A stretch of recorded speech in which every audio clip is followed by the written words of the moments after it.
Kia orana tātou katoa toi te pō. Welcome and thank you for making time. Before we start, could I please ask Reverend Professor Murray Ray please to come and start us for the evening. Thank you.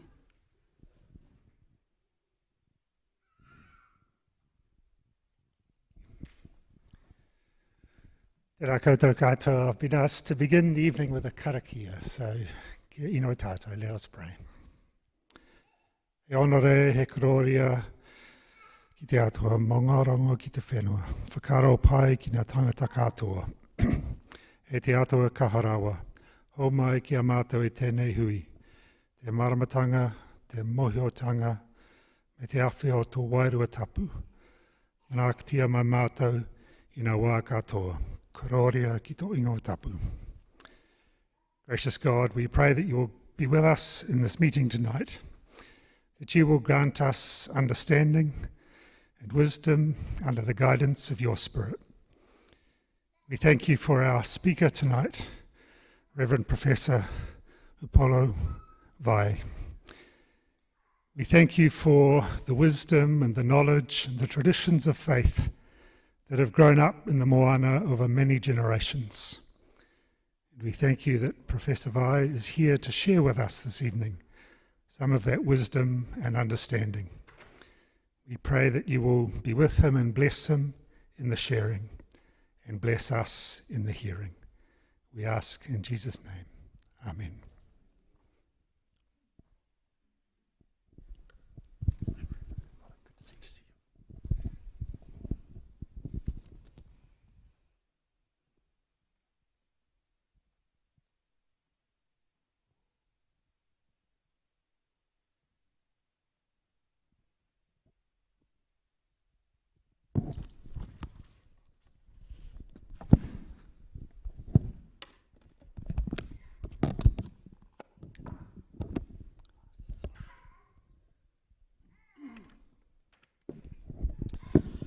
Noia, kia orana, malo elelei, talo whalawa, Nisan Bulavinaka, kia orana, Iarana, Māori, whakalowhalahi atu, malo ni, talo hani, halo ologeta, and warm Pacific greetings to you all.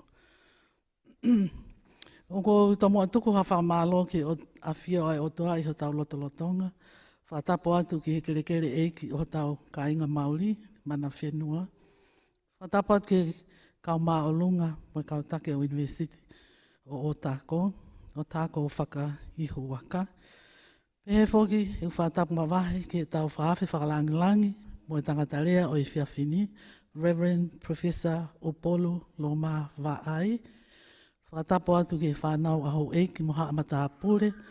Pehe whoki ki e kau whaiako, whānau wako, ngahi mātua, mo ki mō tolu kotoa, o tau i he malmalu o i whare, I just said my acknowledgements in my Tongan language, acknowledging the presence of God in our midst, acknowledging mana whenua, members of the University of Otago leadership team who are amongst us, the Acting Vice Chancellor, Professor Helen Nicholson, a special acknowledgement to our special guest and speaker for tonight, Reverend Professor Upolu Luma Vaai, people of noble rings, esteemed guests, members of the staff, our students, parents, and all our Pacific community leaders. I'm Telesia Kalavite, one of the PacTNet management team, and I have two very important tasks with the formality of this evening.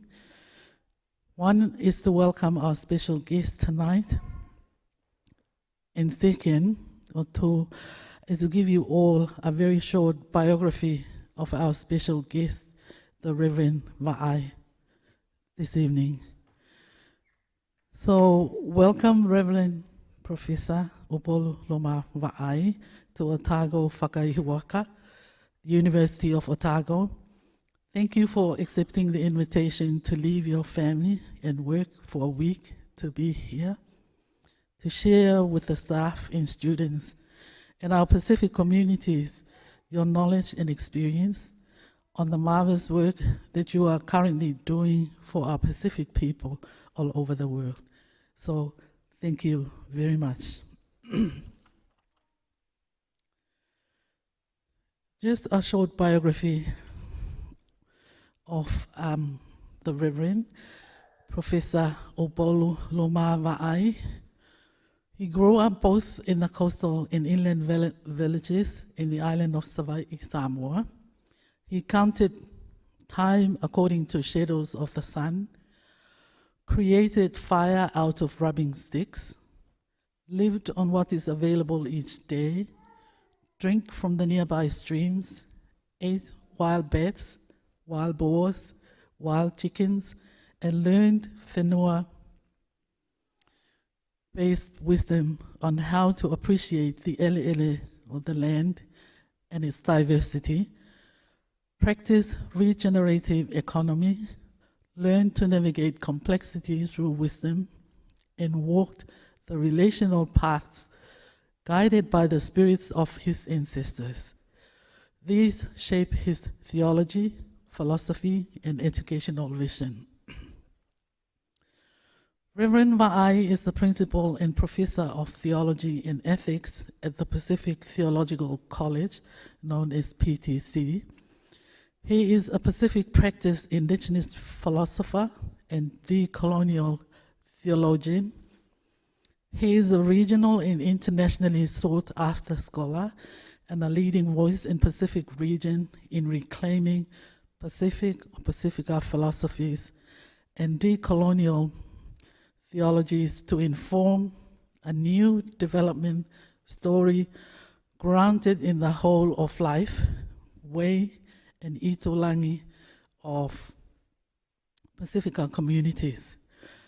New in the spelling is K-N-E-W, in bracket, K and N-E-W, to mean something that is acquired recently or now for the first time, yet it has been known to be in existence through rationality and relationship.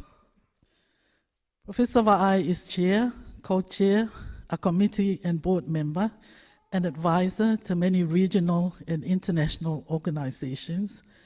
He is published extensively and regularly invited by many international forums to speak on Pasifika, rationality, rational philosophy, rational hermeneutics, rational theology, and rational ways of knowing and being, which are living ideas scattered throughout his many books and research projects. He currently leads the establishment of a new regional Pasifika Communities University, or PCU, of the Pacific Churches, premised in the whole life, philosophies, and spiritualities, and communities-based learning approaches of the Pacific household. The title of his public lecture tonight is Reweaving the Ecological Mat, a quest for a Pasifika indigenous whole life philosophy of development. Please put your hands together to welcome Reverend Professor Upolu Luma Vaai to the stage to deliver his lecture. Thank you.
Mua moana o whaatulou, I pa I o le atua e ana le aso.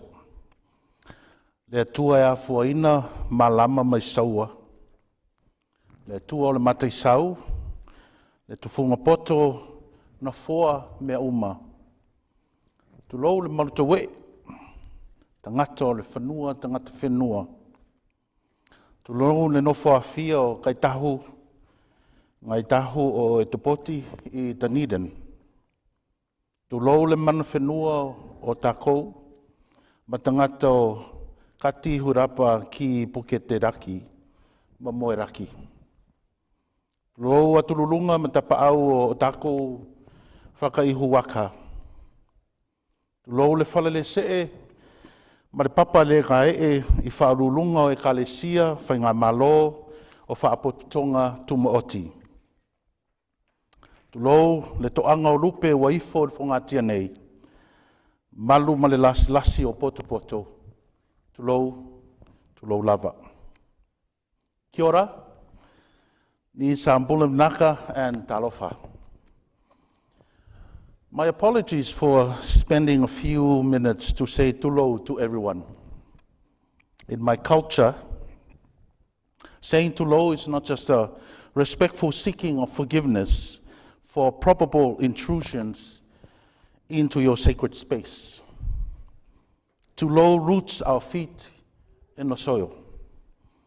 It respects mystery and safeguards the sacredness of those past, present, and emerging. It invites us to seek humility because we do not know all there is. And therefore, our true meaning cannot be realized until we dare to respect others.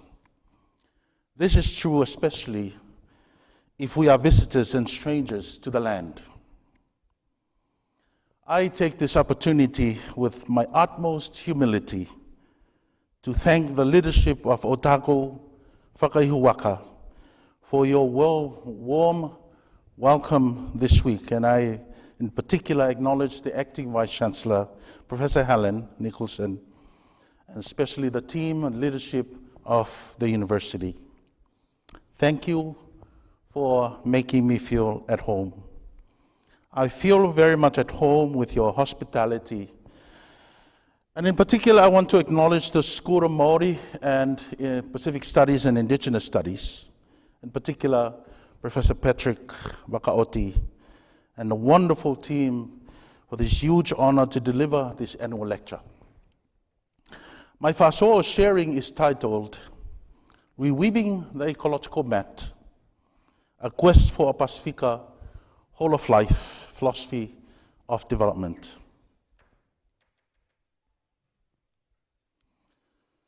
The itulangi of my story. Please allow me to frame my ideas through my story. Stories is all I have. They are the intergenerational clouds that provide me rain of hope. To understand the background of my story, it is important to know my itulangi, my side of the horizon, or my side of the heavens, from whence I am approaching this whāsoa or this talanoa. My tulangi is limited, partial, and context-based. Therefore, my itulangi never claims to be the whole. I grew up with my grandparents at the western tip of the island of Vaai, Samoa, on more than 700 acres of family farming land. The people in the island of Upolu would often refer to us as Tangata Sisifo, the West Side people. This is often a mockery tag and a ridicule of being far from the center of civilization, which is up here. Of course, I am a Tangata Sisifo, and I am proud to be one, seeing civilization in our own dirtified and pushed terms, not in someone else's terms. What occupied our land was a cocoa farm, but we also had other occupants of the land. The name of our land is called Lepale, from the word pale, meaning to rest.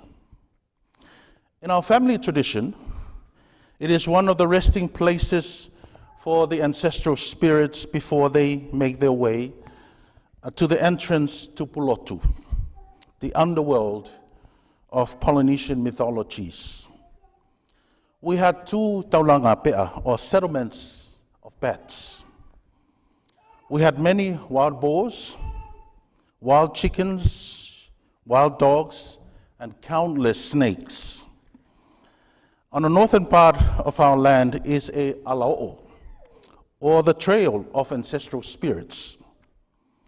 In this trail, there is no tree, no grass, just dirt, meaning that it has been used regularly, though there are no footprints.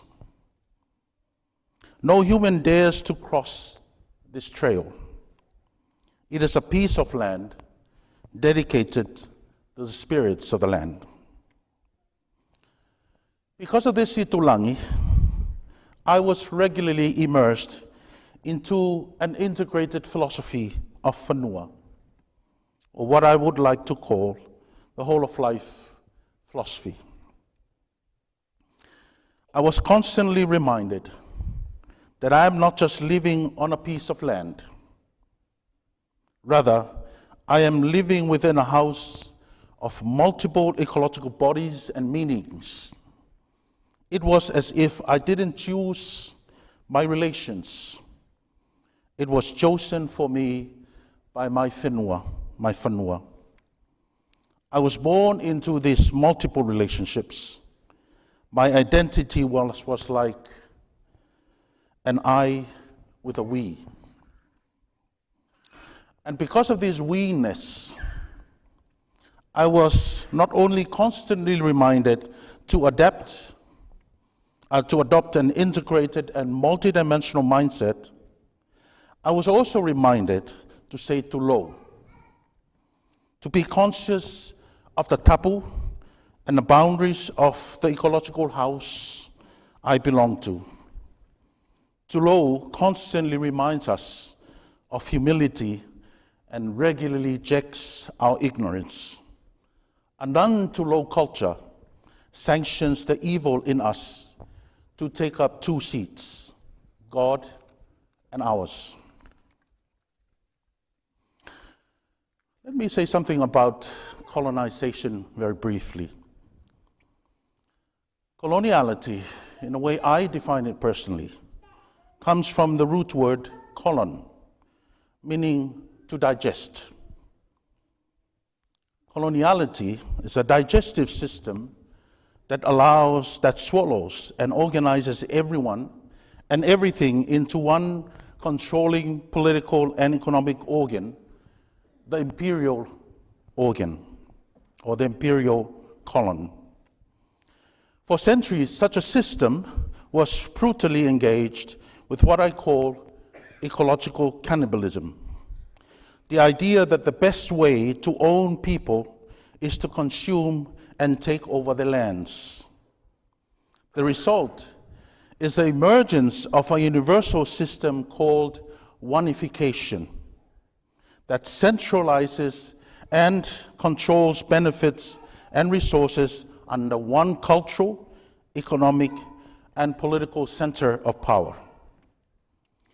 For this consumption to become a legitimate act, an ideology of empty spaces needed to be created in order to own them. We call this terrenalius, meaning a territory or space without a master, waiting to be occupied and taken. I do not need to remind you how this ideology, which was the central pillar of the doctrine of discovery, warranted the takeover of indigenous lands and rights by the masters of the imperial colon. In the era of the Anthropocene, an epoch of our time where human dominance and the growing influence of human activities greatly impacted Earth, which has led to significant loss of biodiversity life. We need to do everything we can to move away from a destructive oneification system. Since Harry Truman's post-World War II vision of global development project, where other worlds were deemed as underdeveloped and therefore needing to be saved from their undignified and uncivilized state, we live in a world where development is based on someone else's development imagery, a terra nullius world, where we could easily think that there is nothing wrong with mining lands and oceans as long as we go through proper legal approval processes developed by the masters themselves. I do not fear the day we stop thinking of resisting colonization from entering our homes. Rather, I fear the day when the very thing that we insist stopping finds home in our thinking. My ancestors have warned us of what they called ta'ai fa'afala, or to be folded like a mat, a wisdom expression that counsels us against a closed, folded system that collapses our values and diversity in order to satisfy one dominant system. The whole of life integrated philosophy. The whole of life philosophy rests on at least three interrelated principles. The first is that life is always integrated, and therefore everything is connected to everything. The whole of life consciousness includes every dimension of life. Life, therefore, is never about competing contradictions, but about mutual contradictions. I will come to this later in this talk. Second, life is structured around interweaving multiplicities and complexities. Therefore, we cannot simply sort a people or community into one simple, straightforward category. Simplicity and linearity are some of the tools of the colonial masters to control the narrative and label people. And third, life is structured around relationality, and therefore, life is about continuity, flows, and fluidities. It is never about fixed and immovable systems and structures. The whanua-based consciousness. One might ask, why is whanua always the starting point for Pasifika thinking and practice? Why is whanua story the primary story around which all other stories revolve? Why do indigenous communities always see themselves as whanua keepers? If we start with whanua, our perspective and orientation change. Our minds change. This is because we no longer see the world through our eyes, but now we see the world through our relations. We finally recognize that our we-ness is the door to understanding the I. This we-ness is the key behind our people's passion of being custodians and keepers of the land. Custodianship knowledge comes naturally because of our deep living connection with whanua. It is not a theory to be learned in universities. Of course, learning custodianship can be done in universities. Rather, it is a way of life built into our psyche. We only know the value of what we are fighting for if we are deeply connected to it, such as whanua. Today, we cannot feel this deep connection because we normalize that everything must be, first of all, theory. We put actions into theory to understand them. Then we transfer these theories back into action and practice, and we call it applied studies. Theories are then transferred to print. Print-based becomes the primary and legitimate source of knowledge. Such knowledge becomes primary source, archived in history, owned by centers of excellence, and policed by a few academics. This archived knowledge then glorifies the authors and not the communities who own the knowledge. We then say that the quality pursuit of knowledge is achieved only when it is verified by such knowledge. And it is only after we study such knowledge in theory that we apply it in the field. We call it field work. This whole process is what we call academic excellence. The process surely benefited many of us who went through this system, and I believe all of us, including myself. But it was also the birth of a dependency syndrome where the so-called truths we supposedly arrive at in this preoccupation are then baptized as truths, as absolutes, frozen in time, and treated as universals that apply to everyone, everywhere. It is as if we accept the fact that it's all right to carry and drink from someone else's water as long as it is water approved by the Center of Knowledge. We are so obsessed with converting practice into theory, flesh into word, reality into abstraction, in a search for truth, that we miss the point of being in relation. I grew up in a world that is less about theories and abstracted truths than about the interweaving of bodies, meanings, and ecological patterns and systems. In whanua-based consciousness, truth can only be truth when it is constantly tested through practice within the contours of living relationships with whanua. God's truth is only made known through neighborly love, the practice of love, including love of whanua. Mutual contradictions. When I grew up in our whanua, we did not have problems with contradictions, or what we call today binaries or polarities, such as connection and difference, tangible and intangible, living and dying, male and female, self and other. It was only in the last 2 decades that I realized the problem with the life world of polarities.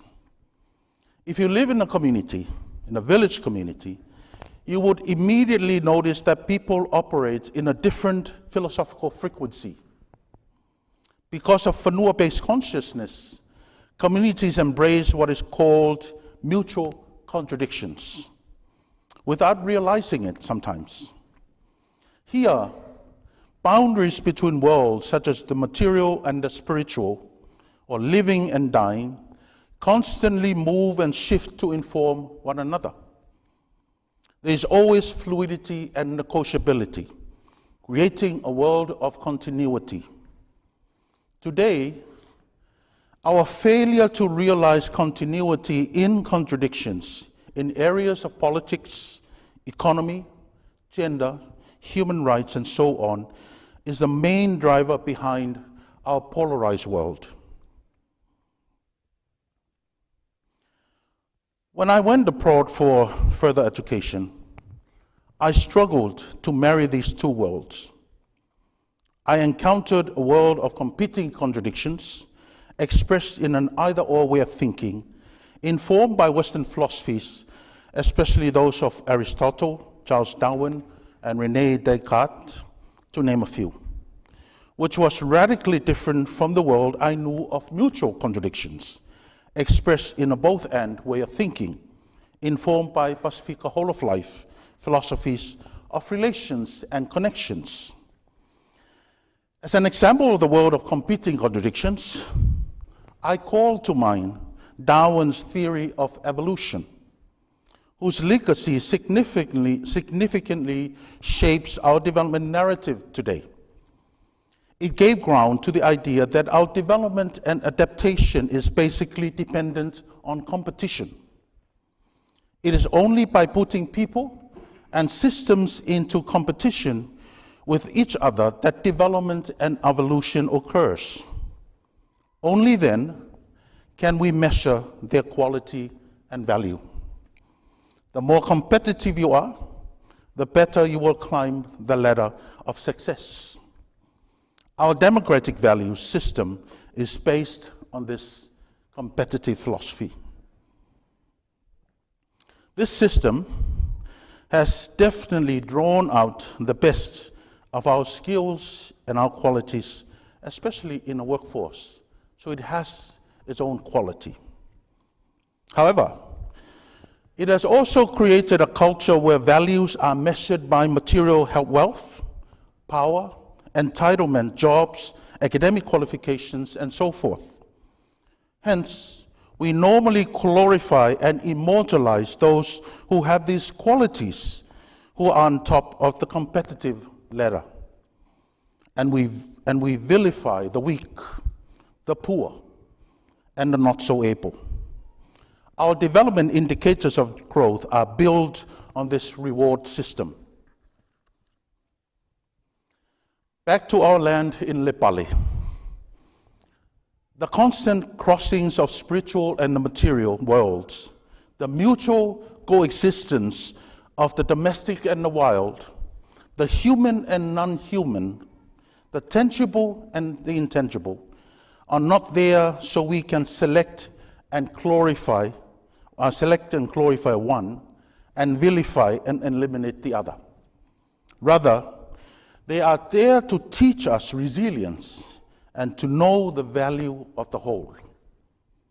Today, our shortfalls in many areas of development, in peace-building policies, climate change responses, diplomacy, leadership capacity building, or economic resilience are derived from the inability to master and mobilize the wisdom of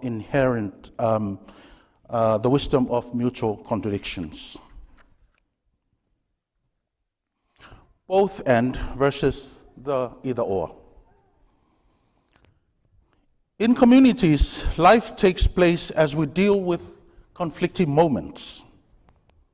And communities' psyches are trained in the interflow of these moments, such as calm and disaster, peace and conflict, living and dying, connection and disconnection, autonomy and relationality. Communities value these contradictions in many areas of life, such as leadership, education, politics, and economics. When we were young, many of us village children were taught wisdom expressions such as, number one, we sleep in fortune to be awakened by misfortune. 2, calmness is just next to storms. 3, do not be deceived by the stillness of the morning tide. 4, in strong tides, raise the synod sail, and in easterly winds, raise the mat sail. I did not know at the time that these are resilient and adaptation pointers.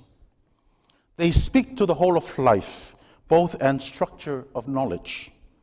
which teaches us that apparent contradictions, such as calm and disaster, are different sides of the other and are meant to overlap and mutually intertwine before our very eyes.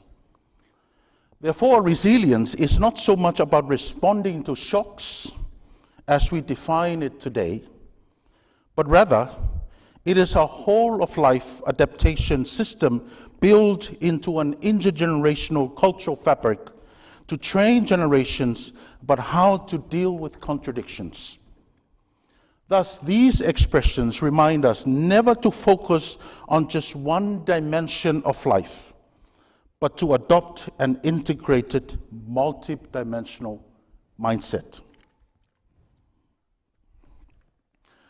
I grew up in a huge extended family of about 30 plus people who ate from one pot. Because of the whole of life philosophy, we did not just grow up together, we grew in together. This is a very deep way of living. We lived as if we were part of each other. By growing into each other, we were trained that in order to maintain relationships, we must constantly navigate and negotiate our differences and contradictions. Manulani Maya from Hawaii reminds us that difference, that I quote, difference is what we have in common. When you go deeper into difference, we find the depth of what it means to be together. End of quote. A custodian of cultural knowledge and former head of state of Samoa, Tuiatua, spoke and called this langimalie, or harmony. The first is the harmony with whanua. Second is a harmony with the self.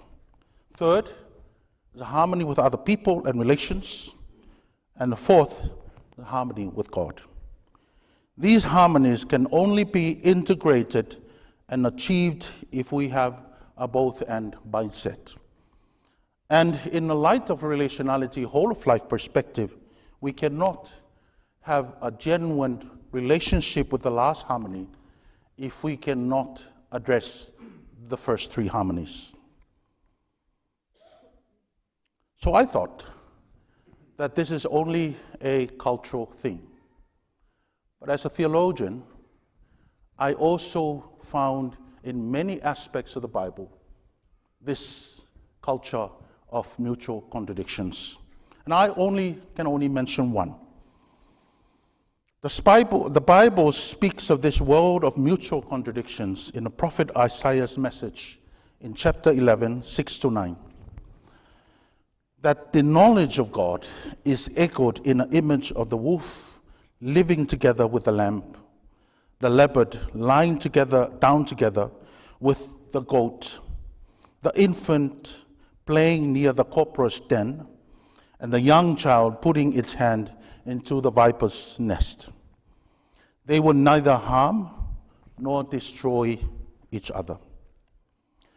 What is reflected here is not so much harmony without contradictions, but rather the life that God wills is not about elimination and exclusion, but rather about negotiating our differences and contradictions and for the sake of living together, even if the other turns out to be a wolf, a venomous snake, or an innocent child. The wisdom of restraint.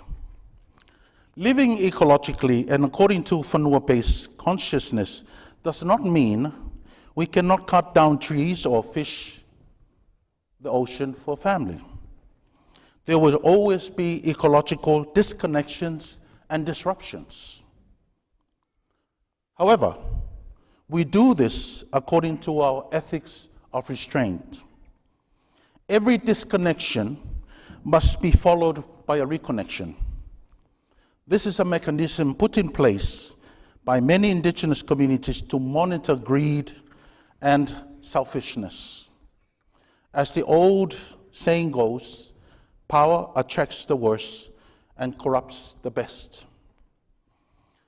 In many indigenous communities, including the Pacific, after cultivating a piece of land for 2 or 3 years, we practice restraint by letting land rest for another 2 to 3 years for the sake of regeneration, while moving economic activities to another piece of land. Because of the wounds caused by removal, sustainable growth requires a rotational and regenerational strategy. The most powerful agent of growth is surprisingly not production, but rather it is pause. Pause requires inaction, passivity, rest. While pause gives off an air of inaction, an active, natural process of renewal and transformation occurs. These are deliberate attempts at respecting non-human intervention in the process, thus allowing whanua and humanity a liberating space to heal, renew, articulate, and activate new development pathways. This is a negotiated space between humans and the non-human world. Slowing down and attending to the relational structure of whanua to pursue respectful and effective diplomatic relations resonates across the Pasifika household. This highlights the Pacific philosophy of time. Time revolves around whanua time, not the other way around. A regenerative economic system has the idea of slowing down so that the natural process of healing has time to take place. It is part of the cycle of life and time where the best solutions come from respecting death, decay, inactivity, and pause. Rushing violates the relational integrated makeup of communities and values human development over ecological well-being and money over people. Pause is the all-time restorative healer. Pasifika communities have different names for this process of restraint, such as Wakatambu in Fiji, Whaasao in Samoa, Whakatapui in Tonga, to name a few. The developed world calls this conservation, but it is not the same as conservation is. Not just about conserving a piece of land while we still maintain a system of endless growth. Rather, it is about human restraint and changing the whole mindset of growth. From an epistemological perspective, the wisdom of restraint is so central to the Pasifika mindset that sometimes when they are in the room, they are often either silent or reserved. And many times, we misinterpret such restraint as either being respectful, in mutual agreement, or lack of knowledge. But this restraint could also either mean disagreement, disgusted, or it could mean that they are processing the topic through silent listening, observing, and critiquing in order to reach an informed response. Pause and silence is not the opposite of knowledge. It is the very engine room of knowledge. That is why, from a whole-of-life perspective, we don't have a system of rewarding children who talk more in class. It encourages a culture where everyone is speaking at the same time. It seems that everyone speaking, therefore everyone knows everything. Everyone is an expert. We live in a system where every moment of silence has to be jam-packed with noise. This system excludes the very idea that knowledge can only be properly facilitated through pause and silence. Pause involves the process of bending time or slowing down time so that no one is left behind. We cannot take everyone on the journey if we are rushing. I also found this in the Bible as well.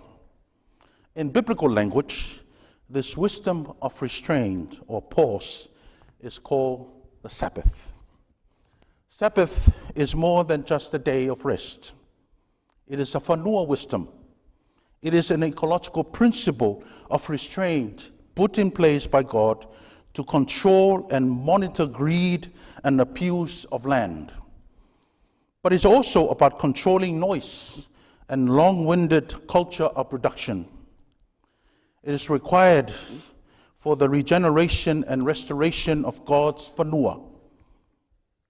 Even God, in the story, even God, on the seventh day of creation, respected pause and rest. How did we lose this wisdom in our development narrative? How did we lose the idea of growth as not just about action and production, but also about inaction and pause on our part as humans?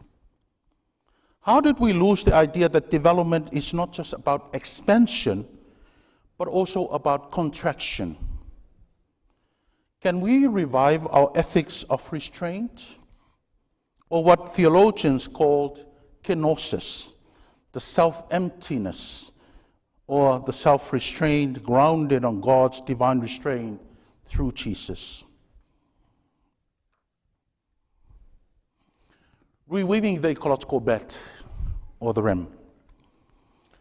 A more systematic addressing of our ecological crisis requires weaving into our development narrative the whole of life philosophy and the wisdom of restraint.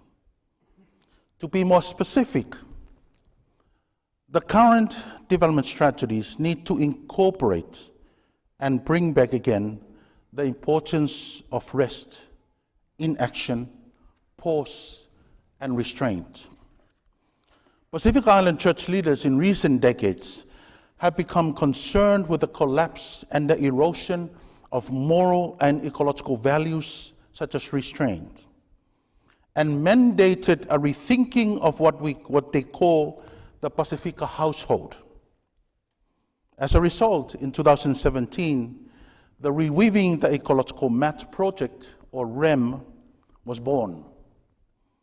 It was introduced as an initiative of the Pacific Theological College in collaboration with Pacific Conference of Churches and the University of the South Pacific's Oceania Center, to respond to the missing piece in our development story.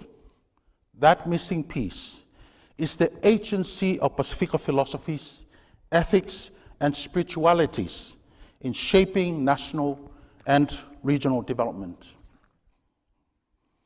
The REM is a unique and Pasifika homegrown initiative that draws on three main sources central to Pasifika people. One, indigenous knowledge, philosophies, and ethics. Two, faith and cultural spiritualities. And three, community-based experiences. REM uses the concept of reweaving and the metaphor of the mat to tell the other side of the story about our ecology and development. It involves the search for tools not just to disrupt and unweave the master's economic slavery system of endless consumption, and to systematically address the extractive nature of development that is destroying our common whanua, but also to produce or reweave alternative life-affirming development ideals. But in order to do this, the unweaving must start with the churches themselves.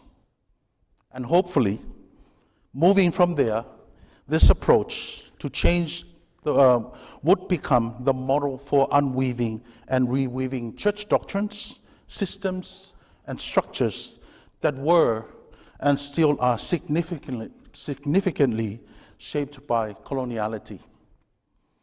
One of the significant changes occurred when the Pacific Conference of Churches in 2018 adopted the Pasifika Household of God as the new regional and ecological vision.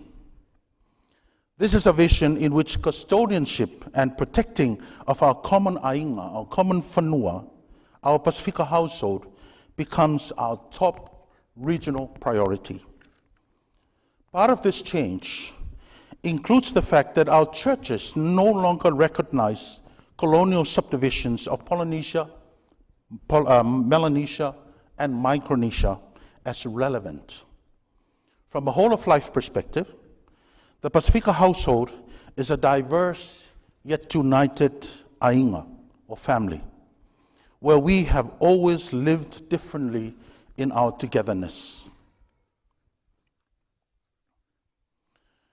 The REM is driven by the belief that the region can and should determine its own future, drawing from the richness of our diverse spiritualities, religious and indigenous traditions, knowledge systems, and experiences and lessons related to our present realities in development.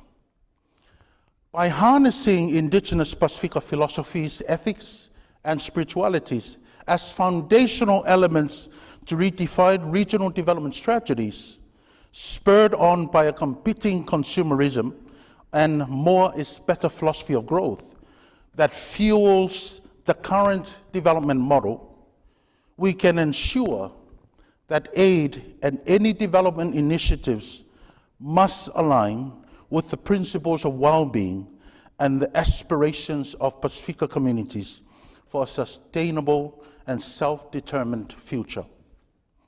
REM is a self-determination strategy aimed at weaving a Pasifika story that is about us.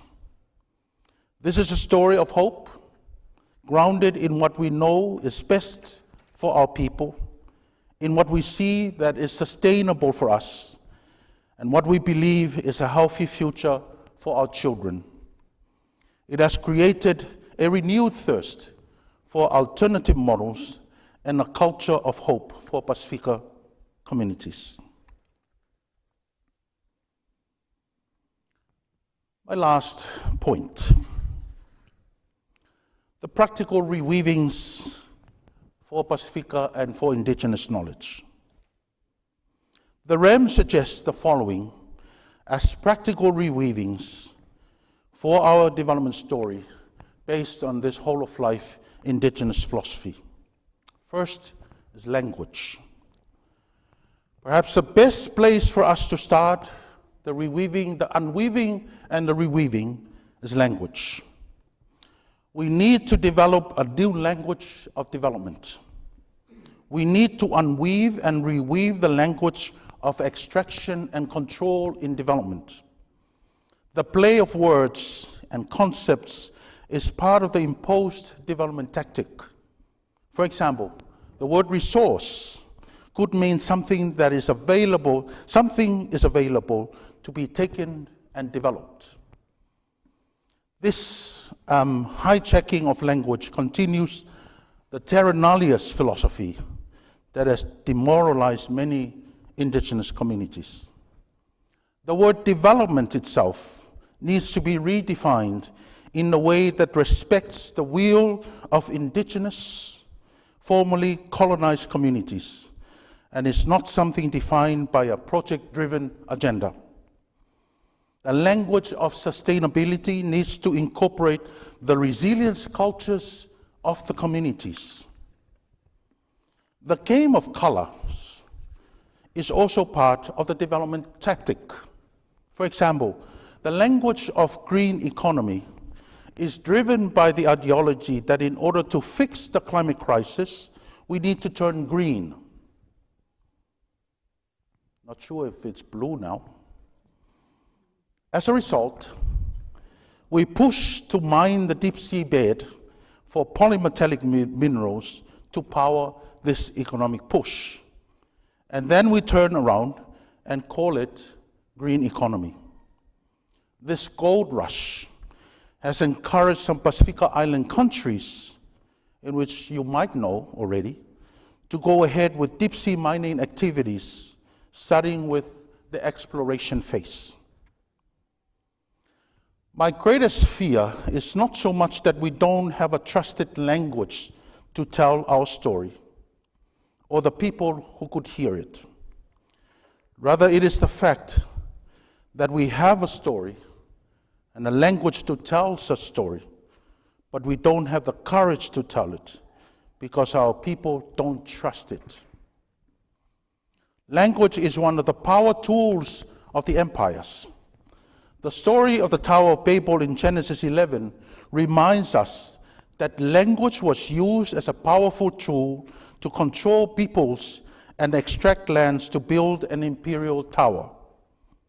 However, it was the same thing used by God to decentralize and destroy the tower, resulting in a diversification of cultures and peoples. Identifying and dismantling the controlling language of colonial, imperial, and neo-colonizing tools is a necessity. Second, Pasifika philosophies and spiritualities. Most of us are shaped by Western philosophies, learned in institutions whose education and accreditation principles were created to meet the development interests of Western societies. I am not saying that we do not need these Western philosophies. They are critically important. But the story of the mat is not complete because there are other strands that should be part of the mat. What I'm saying is that Western philosophies were first and foremost context-based. They were developed to address issues that emerged in their own time and space. If we are serious about changing the development story, we need to focus on re-examination the ideological and philosophical foundations of our development models and policies. Most, if not all, of our development policy are at least underpinned by the philosophy of growth that emphasizes profit and a more is better economic ethics. We cannot change the story unless we focus on the foundation of the story. This implies, in terms of policy formulation, serious consideration of the kind of development initiatives that enhance, not diminish, our people's health and well-being, the wholeness of life of our people.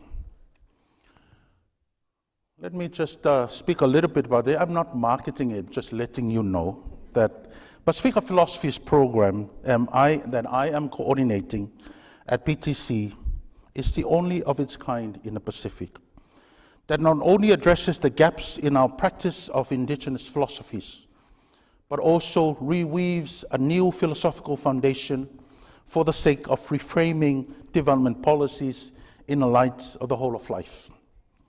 The course is co-delivered with several village communities and regional policy organizations and targets mainly policymakers, university lecturers, and postgraduate students who focus on development studies. The other program that my institution is creating is known as Ecological Accounting, also the first of its kind in the region. This is an accounting system created to transform national financing management by measuring the economics of whanua through financializing natural capital. Intemerate ecological accounting pursues a regulatory approach towards valuing our spiritual and sacred interactions with whanua, rather than treating them as an investment commodity. Investing in integrating indigenous philosophies or customary methodologies with local data sovereignty decentralizes global investment frameworks to promote sustainability and equity for all. Education is key to changing the story of development. But we cannot change our approach to education unless we unweave some of the structures we have normalized. For example, we need to decentralize structures that compartmentalize and prevent integration, a whole-of-life approach. Language such as departments and majors need to be re-examined. We need to re-examine and re-envision the current education system that continues to structure ecology, for example, as a separate discipline from that of anthropology, economy, or theology. There is also a need for education to unweave the inherent racism in education systems, where community-based ecological knowledge and philosophies are normally treated as informal knowledge that does not meet the Eurocentric standards of education. And the last one, values-based leadership.